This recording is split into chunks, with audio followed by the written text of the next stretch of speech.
Sekarang kita sudah berhubungan dengan Sandra Wawuruntu di New York. Sandra, apa kabar?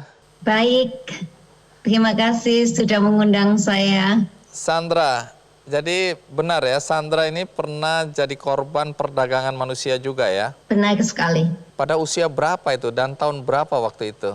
Waktu itu tahun 2001 bulan Juni, saya masih usia 24, seminggu sebelum ulang tahun ke-25. Padahal waktu itu Sandra sudah sarjana ya?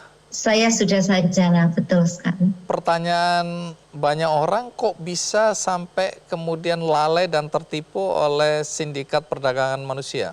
Korban perdagangan manusia itu tidak memandang apakah miskin, apakah kaya, apakah punya pendidikan, ataupun hanya lulus SD. Seperti kasus-kasus yang lain, saya juga butuh pekerjaan. Saya tertarik karena yang disampaikan oleh agen itu di media. Oh, jadi agen-agen ini beriklan di koran-koran ya. Kemudian Sandra baca dan tertarik pada janji-janji yang tertera di iklan itu. Betul. Nah, apakah benar Sandra juga menjadi korban sindikat prostitusi di sana? Iya. Jadi saya waktu itu menjadi korban kerja paksa dan juga menjadi korban perdagangan manusia dalam segi perdagangan seks. Baik, kita simak dulu tayangan berikut.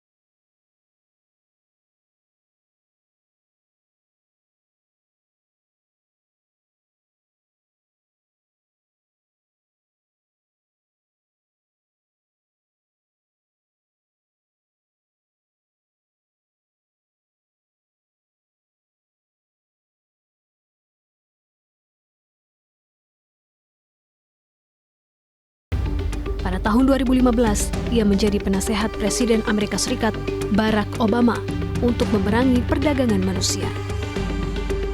Sandra mendirikan Mentari Human Trafficking Survivor Empowerment Program untuk memberdayakan para penyintas perdagangan manusia.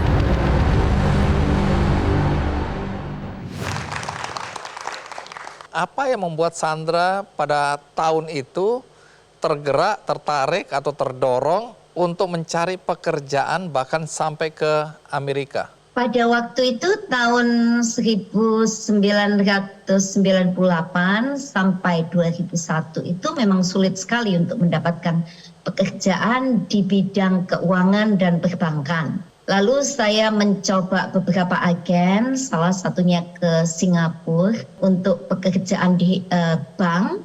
Dan itu sudah menipu begitu. Jadi saya tidak diberangkatkan. Lalu agen yang kedua ini valid. Saya diberi data-data atau dokumen-dokumen yang cukup valid dibawa ke kedutaan untuk mendapatkan visa. Yang dijanjikan adalah 6 bulan. Janjinya adalah kerja di hotel sebagai waitress atau pelayan. Lalu saya dites, coba kamu berjalan, senyum, lalu mengucapkan salam dalam bahasa Inggris, terima kasih. Saya bisa semua. Lalu saya diminta untuk membayar agen 30 juta. Waktu itu lalu sudah menikah atau belum?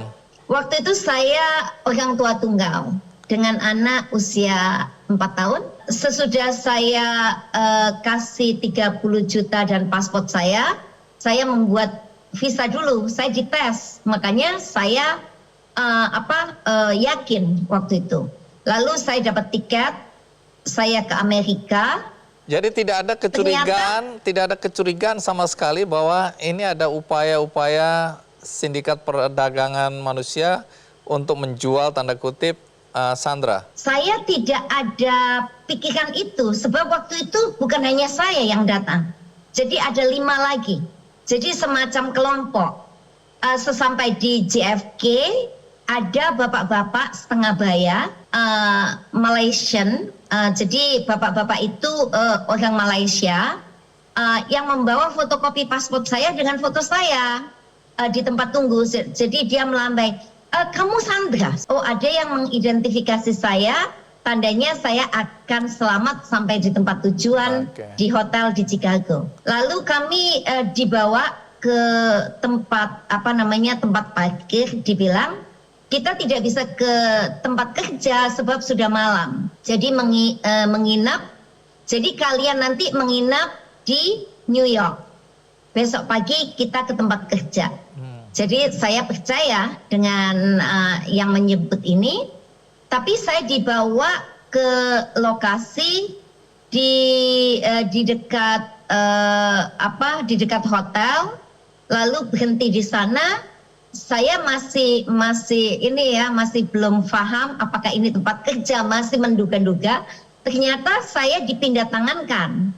Lalu yang menyebut saya itu namanya Johnny Wong. Johnny Wong mendapat uang dari laki-laki lain.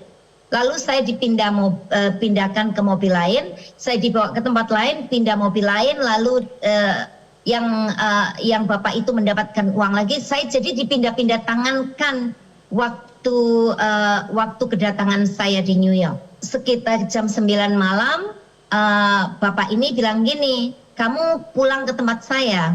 Jadi saya dibawa ke rumah dia, ditempatkan di loteng ya, bersama 2 kawan dari Indonesia, yang satu 15 tahun, yang satu 17 tahun.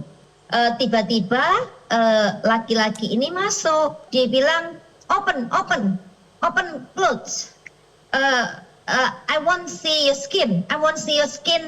Lalu saya bilang no, lo kenapa mau lihat tubuh saya, kulit saya, kan aneh.